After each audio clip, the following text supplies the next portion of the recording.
Alô galera, rua nesse Natal maravilhoso aí, nesse solzão, nada mais melhor do que tomar no cu. Você pode observar aqui que eu já tomei de tudo, eu ostento da parada, meu irmão, já tomei uísque, tudo que você imaginou eu já tomei, meu irmão. Mas nada incomparável como no cu. Tomar no cu é uma maravilha. Tomar no cu, tô lançando essa cerveja em dezembro. Já vai sair aí caminhando pela rua, você só vai ver o caminhão assim escrito, todos vão tomar no cu, meu irmão, e é bom, é maravilhoso tomar no cu.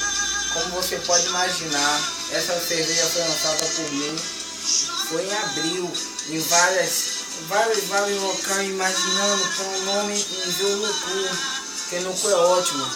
Aqui é meu bar, você pode observar aí na frente do meu bar tem escrito: todos que entram nesse bar tomam no cu, porque tomar no cu é maravilhoso, mas vou dizer uma dica. Se você tomar no cu, irmão, não dirija, não faça nada, porque se você tomar no cu, meu irmão, é barril. Tome no cu calmamente, olha devagar, principalmente tomar no cu com amor, meu irmão, porque tomar no cu é barril, meu irmão. Ela te deixa louco na hora. Aí você quer tomar no cu toda hora, aí vai chamar seu vizinho vai tomar no cu, vai chamar irmão, vai chamar cunhado, primo, aí vai ser uma loucura.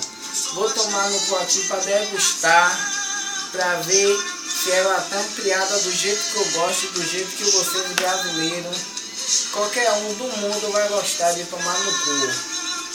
Vou beber aqui, como vocês podem ver.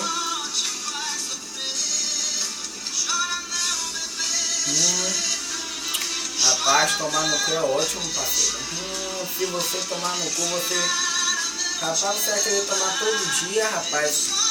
É do jeitinho que você vai querer, você não pode beber ela agora, mas vai chegar em sua casa. E chega, você vai botar na porta de sua casa, todos nessa casa tomam no cu. Em aniversário você vai tomar no cu, em festa no cu, tudo, meu irmão. Até quando você for para evento também na barra aí que tá tendo, você vai tomar no cu.